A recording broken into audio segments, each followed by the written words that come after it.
O segundo livro dos Reis, capítulo 9. Enquanto isso, o profeta Eliseu chamou um dos jovens profetas e disse: Apronte-se e vá até Ramote-Gileade. Leve este jarro de azeite. E quando chegar lá, procure Jeú, filho de Josafá e neto de Ninsi. Leve-o para outra sala, longe dos seus companheiros.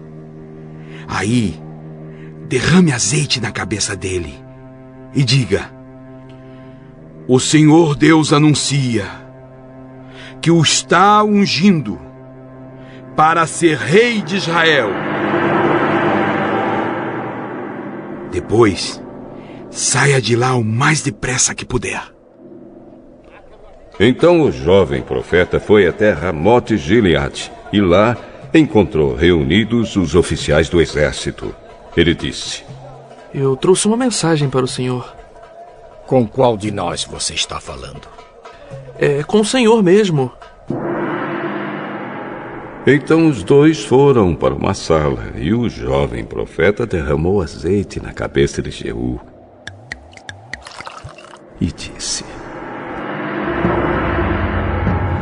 O Senhor, o Deus de Israel, anuncia isto. Eu estou ungindo você para ser o rei do meu povo de Israel. Você deve matar o seu chefe, o rei Jorão, filho de Acabe, para que assim eu castigue Jezabel por haver assassinado os meus profetas e os meus outros servos. Toda a família e todos os descendentes de Acabe devem morrer. Eu vou acabar com todos os homens da família dele, tanto os jovens como os velhos. Vou tratar a família dele como tratei as famílias do rei Jeroboão, filho de Nebate, e do rei Baasa, filho de Aías. Jezabel não será sepultada. O seu corpo será comido pelos cachorros perto da cidade de Jezreel. Depois de dizer isso, o jovem profeta saiu da sala e fugiu. Jeú voltou para o lugar onde estavam seus companheiros e eles perguntaram: Tudo bem? O que aquele louco queria com você? Vocês sabem muito bem o que ele queria. Não sabemos, não. Conte o que ele disse. Ele me disse que o Senhor Deus anuncia isto. Eu estou ungindo você, Jeú, para ser o rei de Israel. No mesmo instante, eles estenderam as suas capas sobre os degraus para Jeú passar. Tocaram a corneta e gritaram: Jeú é o rei! Jeú é o rei! Então Jeú fez uma revolta contra o rei Jorão. Jorão estava em Jezreel, tratando dos ferimentos que havia recebido em Ramote-Gileade, na batalha contra o rei Hazael da Síria. Por isso Jeú disse aos seus colegas oficiais: Se vocês estão do meu lado, não deixem que ninguém saia escondido de Ramote-Gileade para ir avisar os moradores de Jezreel. Então subiu no seu carro de guerra e saiu para Jezreel. Jorão ainda não tinha sarado, e o rei Acasias de Judá se encontrava ali fazendo-lhe uma visita. Um guarda que estava na torre de vigia de Jezreel viu Jeú e os seus soldados chegando e gritou: Ei, vejo alguns homens chegando a cavalo.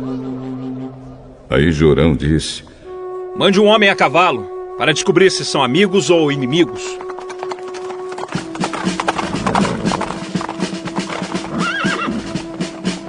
O mensageiro foi encontrar-se com Jeú e disse: O rei quer saber se o senhor vem como amigo. Isso não é da sua conta. Passe para trás de mim. O guarda que estava na torre de vigia contou que o mensageiro havia se encontrado com o grupo, porém não estava voltando. Outro mensageiro foi mandado.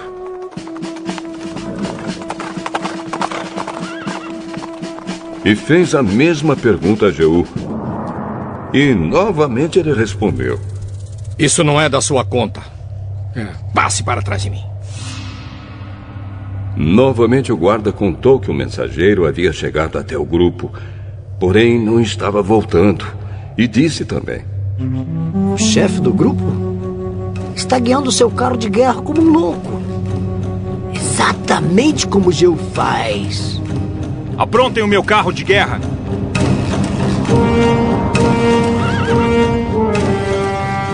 O carro foi preparado. E então ele e o rei Acasias saíram, cada um no seu carro, para ir ao encontro de Jeú.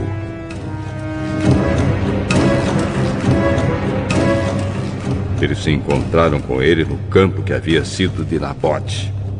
Aí Jorão perguntou: Você veio como amigo? Mas como podemos ser amigos quando ainda continuam as feitiçarias e a adoração de ídolos que Jezabel, a sua mãe, começou?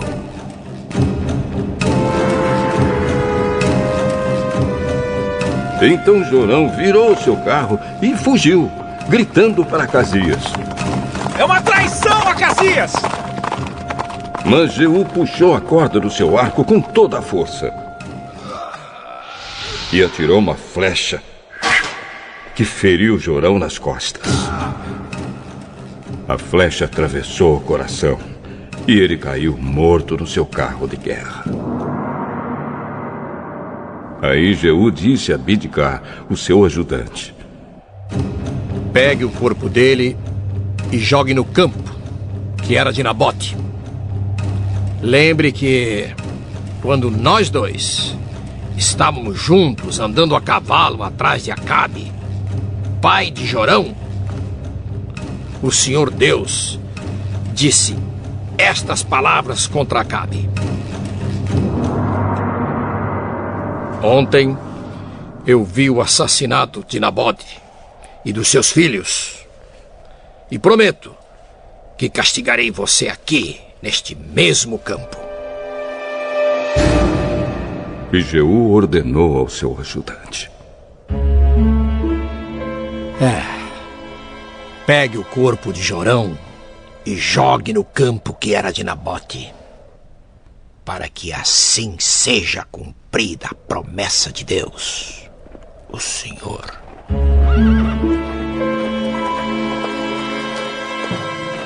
O rei Acasias de Judá viu o que tinha acontecido e fugiu no seu carro na direção da cidade de Bet-Agã. Mas Jeú perseguiu e disse aos seus soldados: Matem Acasias também! Matem! E eles o feriram quando ele ia no seu carro pela estrada que sobe para Gur, perto da cidade de Ibleão.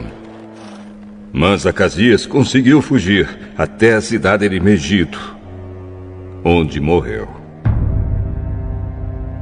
Os seus oficiais levaram o corpo de volta para Jerusalém e o sepultaram nos túmulos dos reis, na cidade de Davi. Acasias havia começado a reinar em Judá no ano 11 do reinado de Jorão, filho de Acabe, em Israel. Jeú chegou a Jezreel e Jezabel ficou sabendo disso. Então pintou os olhos, penteou os cabelos e ficou numa janela do palácio, olhando para a rua.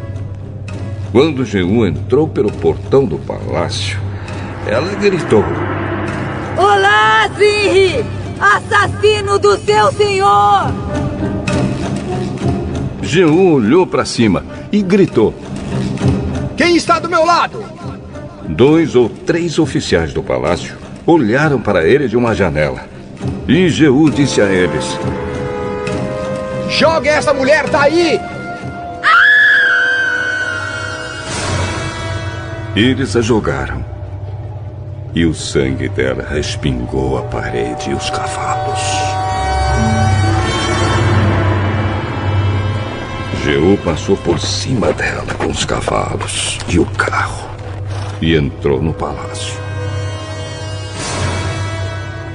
E depois que comeu e bebeu, disse: Peguem aquela maldita e a sepultem. Afinal de contas, ela é filha de um rei.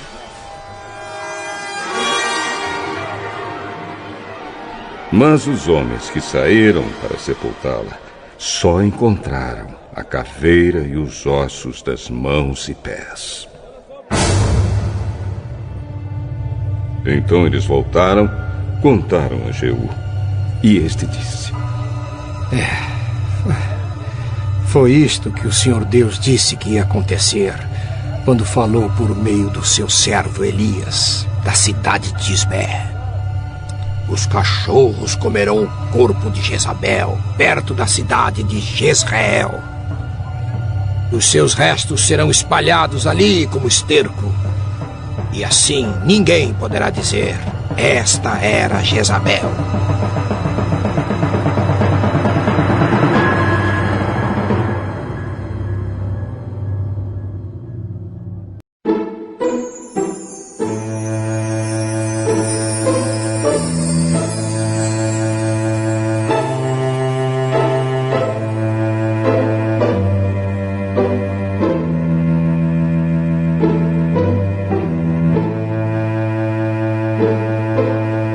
Jonas, capítulo 4.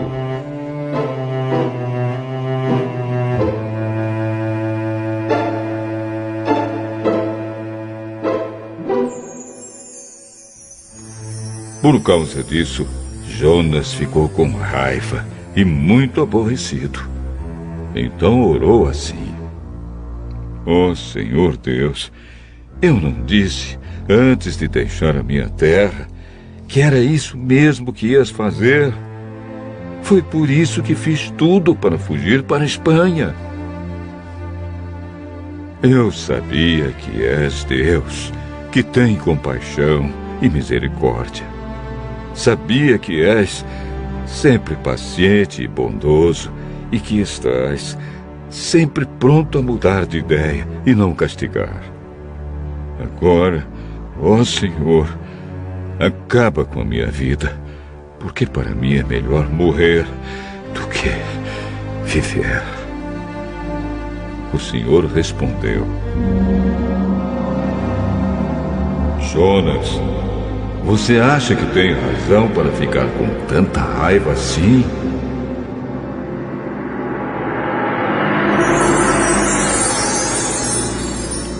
Aí Jonas saiu de Nínive, foi para o lado onde o sol nasce e sentou-se. Depois construiu um abrigo e sentou-se na sombra, esperando para ver o que ia acontecer com a cidade. Então o Senhor Deus fez crescer uma planta por cima de Jonas, para lhe dar um pouco de sombra, de modo que ele se sentisse mais confortável. E Jonas ficou muito satisfeito com a planta. Mas no dia seguinte, quando o sol ia nascer, por ordem de Deus, um bicho atacou a planta e ela secou. Depois que o sol nasceu, Deus mandou um vento quente vindo do leste. E Jonas quase desmaiou por causa do calor do sol que queimava sua cabeça. Então quis morrer e disse: para mim é melhor morrer do que viver. Mas Deus perguntou: Jonas, Você acha que está certo ficar com raiva por causa dessa planta? Jonas respondeu: é claro que tenho razão para estar com raiva, e com tanta raiva, que até quero morrer. Então o Senhor Deus disse: essa planta cresceu numa noite, e na noite seguinte desapareceu. Você nada fez por ela, nem a fez crescer. Mesmo assim, tem pena dela. Então eu, com muito mais razão, devo ter pena da grande cidade de Nínive, onde há mais de 120 mil crianças inocentes e também muitos animais.